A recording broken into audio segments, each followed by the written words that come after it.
Welcome to the Wicked Podcast, where we read the business books you don't have the time for. I'm Marcus Kirsch. And I'm Troy Norcross. And we are your co-hosts for the Wicked Podcast.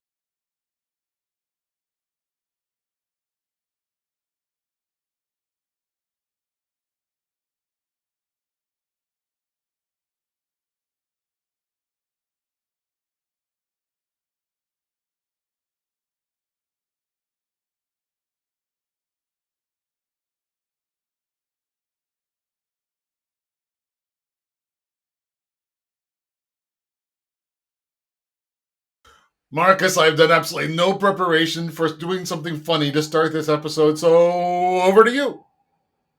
Well, today is the day where you shouldn't have to do too much work because it's your birthday. Happy birthday, dear co-host. I know you hate it, but anyway.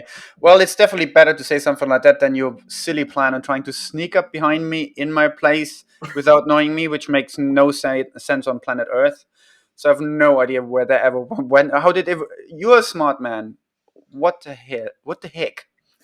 Is what I think. I was going to be creative. You were going to have to be like theatrical. It was going to work wonders. Okay, focus on blockchain then. Yeah, exactly. Something to do with blockchain. All right, enough of this dribble. Who's on the show? So today we have Jonathan McMahon on his book Post Pandemic, a great book with a lot of his personal stories in there around pandemics, resilience, and the idea of basically getting through things and leadership and all that good stuff. I thought it was a really good book. I thought it was really well written. It was an easy read, broken down into 12 really good lessons for leaders in trying to be able to manage a crisis. The interview had a couple of highlights, and one of them was a comment that, you really cannot be the kind of leader that has the 3-mile screwdriver. It's one thing to set the vision. It's the other thing to be constantly tinkering around. And I loved that. And the other one was, if you're a leader who's constantly making decisions, you're not doing a very good job, because what you really want is a team that just kind of gets on with it and does it.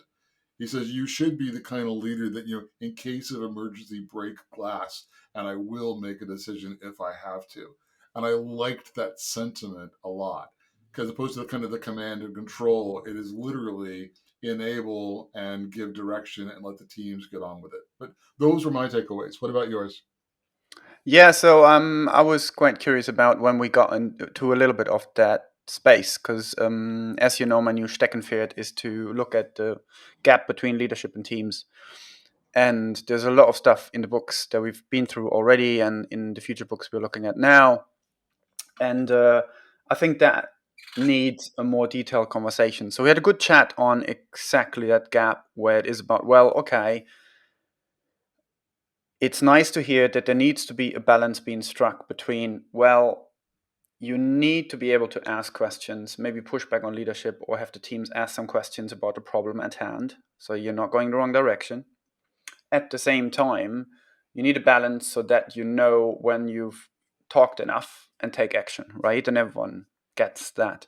So I quite like that we talked, I think, in more than one of the questions, a bit about that, striking that balance between, how can you ask new questions, explore things, experiment with things, as much as enough talk, take responsibility and go with it. And the responsibility, I think there needs to be a redistribution between leadership and teams for sure. And we talk a bit about that. And the other part is about how much of questions can you ask in one step before you do something. And then you take another step and you reiterate and that kind of stuff. So it was a good conversation. I think a bit more from a leadership perspective on how to balance that and how to approach that. And I quite like that. So that's my main insight, that maybe has two sides of that coin in particular. Nice. But Marcus, regardless of how many sides there are in a coin, what should we do now? I think we should go to that side where that interview is on, if there's a side to it.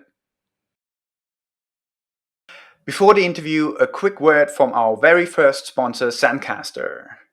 We use Zencaster for all our audio and video recording, and it's a very nifty tool that splits up all the channels for very easy editing.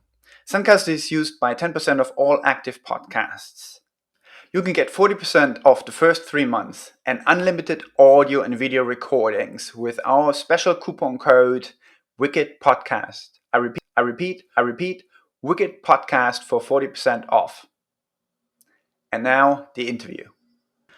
Hello, everyone. Today we have Jonathan McMahon with us. Hello, Jonathan, and welcome to the show, and thank you for your time. Great to be here. Thanks for the invitation. Lovely. We always start at the top, which means please tell our listeners who you are and why you wrote the book. Well, I'm a middle-aged guy, which I guess puts me in pretty good company on this podcast. So we're all feeling kind of Indeed. safe in that group.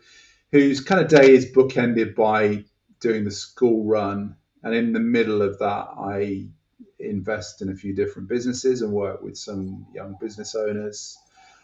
I provide advice to one or two kind of clients, mainly in sort of financial services area, and I'm a board member of a local charity that looks after young people with special educational needs.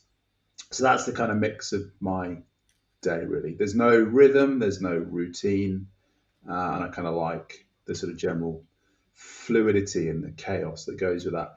And that probably is a pretty good way of leading into why I wrote the book, because I had no intention of writing the book until I was actually on holiday with my family in Italy in the summer of 2019, and just proving that I'm completely susceptible to marketing. I was in a shop and saw this, beautiful exercise book, a kind of school book, and thought, right, that looks great. If I buy that, maybe I'll start writing. And I did. I bought the book, I bought a couple of pens, and I sat down that afternoon and just kind of started writing. And I think it was just the inspiration was more about, I went through this experience in my early 30s in Ireland during the global financial crisis, the crisis before the last crisis, and just wanted to make sense of it. And writing became the way of doing that. And one thing led to another, and a book emerged from it. And I have to say that we've read just more than 50 books, haven't we, Marcus? Yep. So you write very well. It's a really easy read, and you bring home the relevant points. So, high marks to you for kind of starting writing kind of on a holiday and then turning out a good quality book. So well done.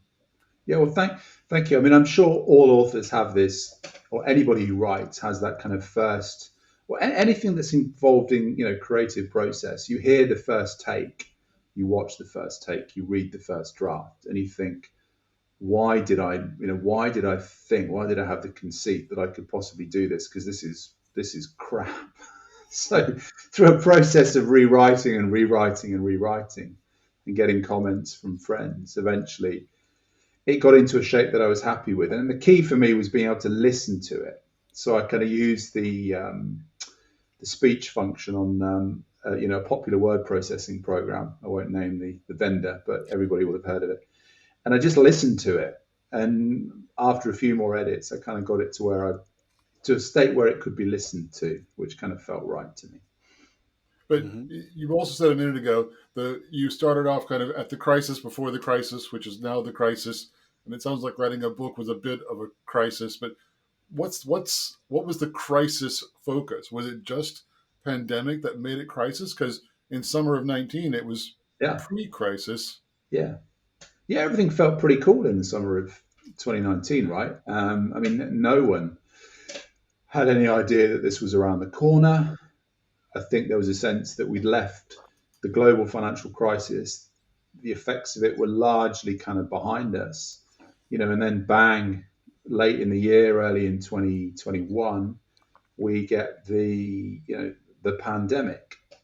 Now, what's interesting is if we roll the clock forward, what are going to be the aftershocks from this? Because I think everybody feels pretty good now, right? I mean, or better than they certainly did, more optimistic about the future than they did maybe this time last year. But undoubtedly, there are things happening around us in the global economy that you look at and think, okay, there are still some problems here that are going to need to be worked through in the next decade. So it won't be plain sailing. And I guess some of the lessons that we learned during the global financial crisis, relearned during the pandemic, will help us as we kind of work through the next decade with its ups and downs. So when we look at that, or in general, there's a lot of different stories in the book, and some of the themes you're talking about is the sort of the balance between clarity and complexity. So, and a crisis can always look quite complex, but Troy and me would probably argue that you're probably the same here. Even before the pandemic, a lot of things were really, really complex.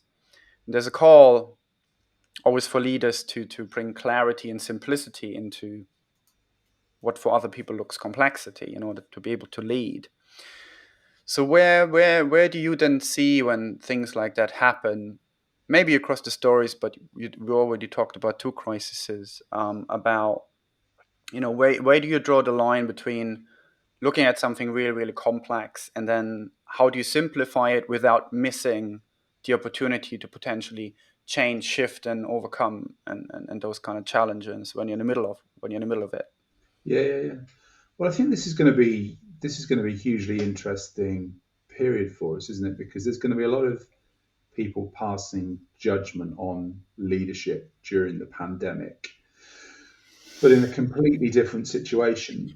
Um, where things are now clear that were far from clear during the peak of the pandemic. I mean, it really was super clear, I think, in the only thing that was clear, as it were, in March 2020 was that things were not clear and things were highly uncertain, potentially kind of highly volatile.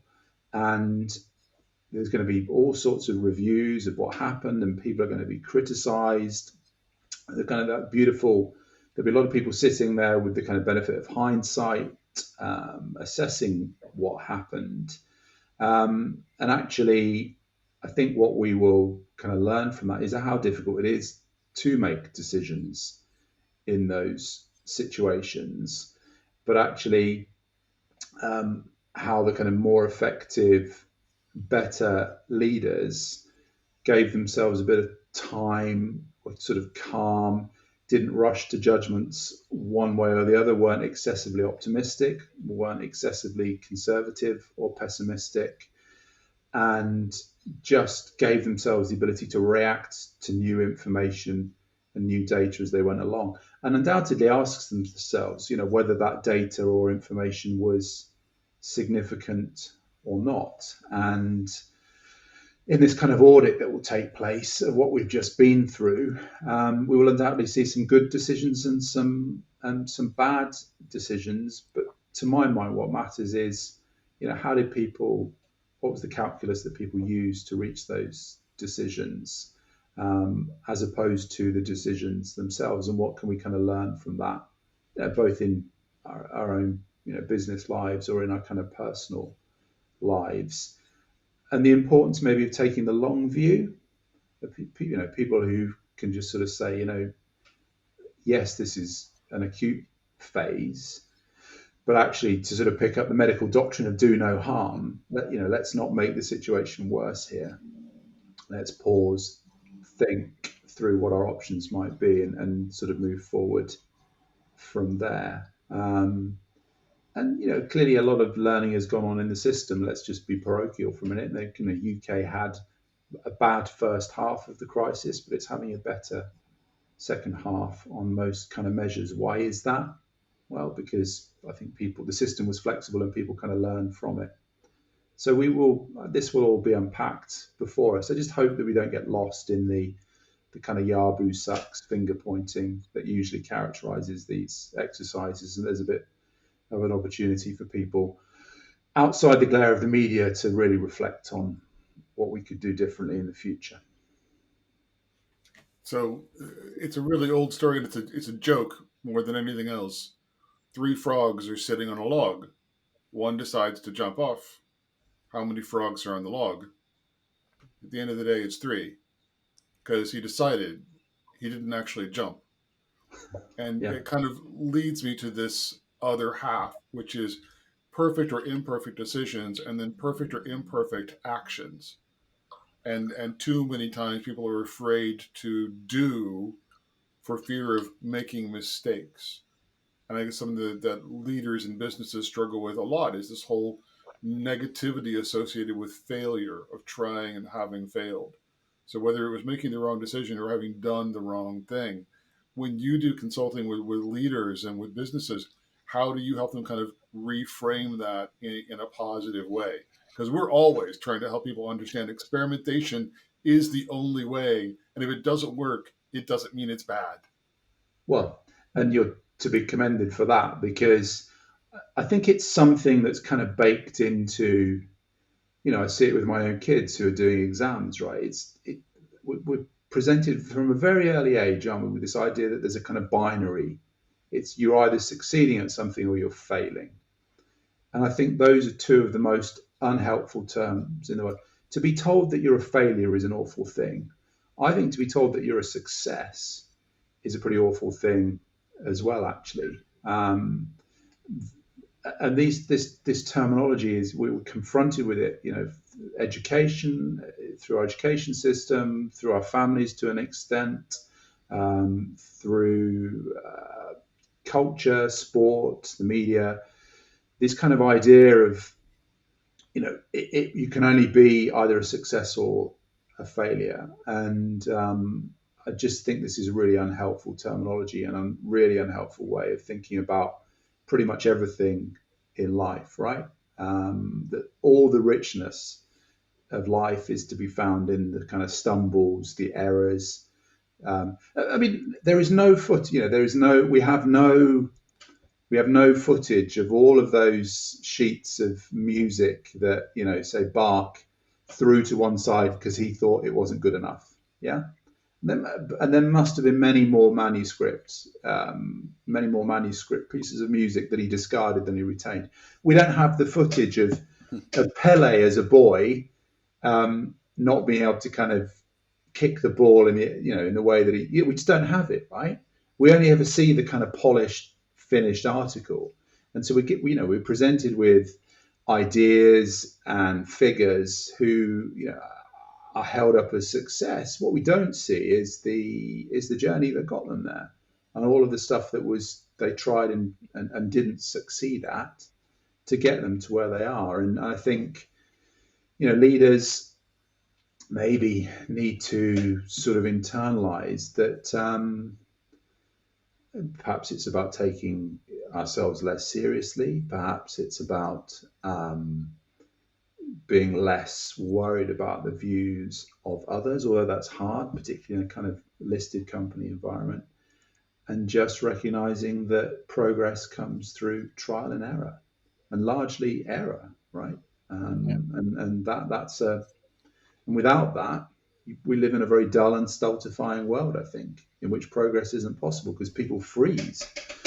They can't make progress. They can't do things differently. They just give up. And that's a terrible thing. So absolutely. And I think, so I've just been over the last week, probably more than ever now that we're getting a bit on the other side of COVID, at least of maybe variant 1 and maybe not variant Delta. Yeah. That people are talking a lot about now hybrid work and going back to the office or not, and some companies trying to enforce it or not. And that's a really interesting conversation yet again, because suddenly we have something that seemingly previously sounded quite simple and black and white has now been becoming is becoming a more complex scenario where some people, and I think it was on some statistics I saw, way over 50% of people who want to work from home at least 3 days a week and come in some of the other days. And now organizations are struggling with, well, should we ask our people and let them decide themselves, or should we impose a particular rule set? What would you say to leaders when you have something like that? And is that a new way of then engaging with the people who work for you? Is it different than before, just because of its complexity, or because people are now seeing a different way of going about work? What would you say to leaders now that these things have sort of atomized in variants of those options? Yeah. Well, if you're lucky enough to have a great team of people around you, whatever size it is, it seems to me that the least interesting question you could ask about that team is, where are you working? Yeah, it seems to me the interesting questions are you being creative? Are you clear about your priorities? Do you know what you want to do next? Are you aware of what the competition's doing? Have you got some ideas on how we could improve things? It seems to me that and how we kind of define this, again, it's a binary thing, isn't it? How we define what you're either working if you're at home or you're in the office. Well, we all know that that's BS, right? Because if you go out for a walk, you sit on a plane, if anybody does that anymore, on a train, maybe you're wandering around your kitchen making a cup of coffee, but actually you're not focused on that. You're thinking about work. That's all work. That's all productive time. It just happens to be, going on obliquely in the background.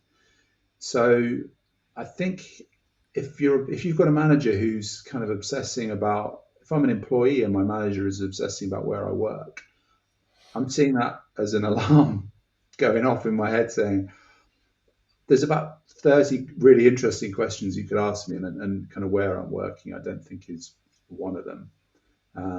Really, clearly there's a need for people to get together periodically for all sorts of reasons. But particularly the kind of social capital that gets built up from being, in a team and being together. But actually, we're all different. We all work in different ways, and hopefully the debate will move on to that rather than whether it's a kind of home or office thing. I mean, that doesn't strike me as particularly interesting. So, spinning off on the diversity of teams, diversity of personalities, diversity of experiences, and the current, um, topic du jour is that diverse teams make better decisions. And yet, I've seen some companies become absolutely paralyzed because everybody and their brothers, uncles, dogs, nephews, cousin feel like they need to have a voice and they need to contribute to every single decision. And suddenly the leader is surrounded by 60 opinions and no alignment and no anything. And if they take a decision and didn't consult all 60 people, there are real problems. How do you describe the right way to apply diversity without going to this other crazy extreme? Yeah, it's tough, isn't it? Because, as you say, there has been a kind of shift, I think, to sort of democratize the decision-making process, if I can put it that way, which may, in a sense, hobble prevent decisions happening. I think it kind of comes down to all of us to accept that at the end of the day, things have to happen, and things happen as a result of decisions being made. And yes, I think there's a time and a place for views to be aired and heard and listened to, and they may be in large groups, they may be one to one. It kind of depends, I think, on the style of the leader. But really, commerce business is all about execution, is all about getting things done. The biggest single driver of productivity, I think it's fair to say, is fast, rapid decision making, good decision making, but fast and rapid decision making. And you will be putting yourself at a competitive disadvantage if you're trapped in this kind of discursive loop all the time and you can't move into the execution phase. I think it's as simple as that. Yeah, and I think that gets us a lot into, well, I've been perceiving that often as a bit of a paradox at times, because, I totally understand that you have a lot of diverse voices. How do you prioritize what insight you take into account, what not? How do you balance that? And often it's really hard to measure which piece is bigger than the other, right? At the same time, you have to move forward and you have to make a decision. But what I really see often happening, and I think that goes back for me maybe into, how teams can even go back and potentially challenge what the leadership direction sort of brings down on them, and leadership not having all the answers naturally. Is there a possibility to ask back and or give the team time to actually investigate? And I see that often overlooked, especially coming from a design thinking, service design background, which does a lot of research to go like, look, you have a question, you have a problem. Can we spend a week or two at least on looking what the context is? Because if we don't understand the context, we're often going, we might easily run into a wall. And I've seen so many projects because of that being pivoted after the research, and without the research, things just going straight into a solution and failing miserably, especially around IT. Oftentimes, big things being bought in without having been cross-checked in terms of context. How would you say that? How much leaders should be maybe listening or letting people, maybe I want to say what's enough time to at least look at it and the context before taking action and solutionizing. Is there sort of a rule or a tendency or something that's good enough? Because I know you talk a bit about leadership and asking the right question at the right time, or is it enough question I asked and is it not just talking anymore? Do you have sort of a bit of guidelines or some example? Yeah, your question is really interesting, isn't it? Because Yeah. I think if you're a leader who's taking lots of decisions, somehow you failed as a leader, right? Because really, you ought to have a team of people around you who are just getting on with it. So your job, it seems to me, as a leader, is to have a very clear idea in your own mind about where you're going, to have communicated that, to have set some parameters around, okay, this is where we're going. This is how. I'm not going to determine specifically how we're going to get there, but I expect you to do those things that will help us get there. If there's something really big that's going to stop us getting there, or that means we ought to change direction, let's talk about that. But actually, I don't want to get involved in that. I want you to take responsibility for that. And, really good people, I think, will seek responsibility. That seems to me to be a hallmark of really good people, is curiosity and a willingness to take responsibility. And as a leader, it should be your job to kind of cultivate those people to a point where actually you're kind of there in case of emergency, kind of break the glass type of leader. And that, people will get on with it. The system will operate without you. And that's that's the kind of place you want to get to. And but that requires a kind of, sort of constant vigilance around your team and making sure they understand that and they actually live it out. And you've got to role model it as well, right? Because if you sweep in with the kind of 3-mile screwdriver and start messing around in bits and pieces, that's going to deter that type of behavior as well. So what did you just call that? The 3-mile screwdriver. It could be any length you want. The 3,000. If you're sitting in New York and you're trying to do something in London, it just sucks the energy, I think, out of a team if you've got somebody who constantly wants to be kind of fiddling around in the detail. Asking detailed questions is very important. Fiddling around in the detail, trying to tweak things from up on high seems to me is a very kind of, it's a bit like breaking in on your kids when they're playing with Lego and sort of, rather than just watching them create, maybe kind of helping them along the way. It's like coming in, knocking it down and starting again. That's a massive disincentive ever to play with Lego, isn't it? There's a lot of joy in the Lego movie. Yeah, I think that's exactly like where I think every parent can relate to these things way more than a lot of other people who don't have kids yet. Whenever I'm at work, Yeah. And I think that's a really great example, and that then gets me to a little bit more follow up. Therefore, is do you therefore see, or to what extent do you therefore see that there might be a shift in general? Maybe for reasons of building better resilience or making better decisions, that actually some of that governance should be shifting somewhat to the teams. Because it feels often that, a lot of that comes from the old Industrial Revolution factory setting of management are the smart people up there in a room. Yeah. Factory just executes. And obviously we've moved far away from that in terms of necessity, but the system of a lot of organizations still do that virulently. How much, or what's the easiest way, or do you have an example of giving up more, shifting governance levels or enabling teams enough, and whatever words we use for that these days. Sort of what, do you believe in system X versus system Y? Do you think leaders should be way more enabling teams and let them do the stuff? Yeah, I'm a kind of what works guy, right? So my first question is, does it work?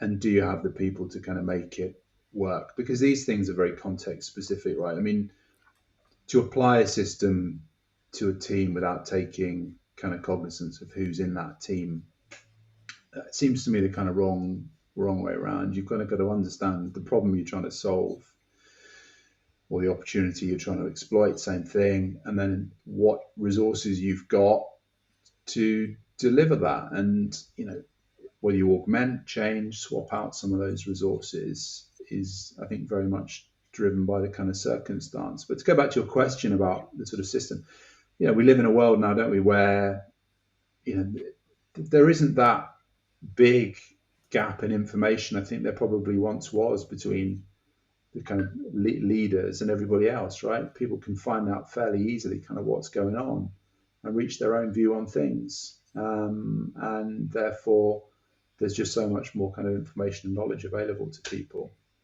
that the idea that there is someone sat up there who has privileged information or privileged insight on that information is questionable now, I think. The emperor never really had any clothes, but I think we can possibly see that in some ways they are perhaps more naked than we thought, or indeed we would like to believe, yeah? Because we really would like to believe that at some point during a crisis, there's somebody going to appear who's like the grown-up and is going to sort everything out, yeah? But then you realize actually the people in charge are as human as we are, and they don't know anymore. And that's simultaneously the terrifying fact of a crisis, but also the liberating fact, I think. And I think within a business environment, I think if people see that they can make as much of a contribution as the people above them, that seems to me an incredibly powerful thing and a very engaging thing. Well, sadly, we always have more questions than we actually have time. So I'm going to ask one question, and I've got one observation before the question. The language you use is incredibly visual. Up there, Emperor No Clothes, 3 Mile Screwdriver, break glass leader, incredibly rich visual sort of things that are kind of all wrapped up. And you talk at the beginning of the book about the importance of stories or understanding the context of numbers. How do you convey the value and the importance of putting things into a story? Well, I'm not by far the first person to say this, but we're storytelling mammals, aren't we? That's kind of what distinguishes us from the other kind of advanced primates, yeah? We can tell and we can hear a story and we can be inspired by it. And it's a very strange thing when you think about it. And indeed, we live in a culture where we celebrate people who create stories, whether they're or act them out. And to believe that this is not important in a commercial or business environment would be, it seems to me, to miss a hugely important part of human nature. So as a leader, I think if you can tell a story, paint a picture, you have done an awful lot of the work, because people want it and they understand it, because these things are with us from an early age. So plus, it's a more fun way to communicate, and I think a more intuitive way as well. Well, thank you so much for your time today. For the audience, it really is a great book. We encourage you to read it, and we wish you a great rest of your week. Thank you very much. You've been listening to The Wicked Podcast with co-host Marcus Kirsch and me, Troy Norcross. Please subscribe on Podomatic, iTunes, or Spotify. You can find all relevant links in the show notes. Please tell us your thoughts in the comment section and let us know about any books for future episodes. You can also get in touch with us directly on Twitter on @WickedandBeyond or @Troy_Norcross. Also, learn more about the Wicked Company book and the Wicked Company project at wickedcompany.com.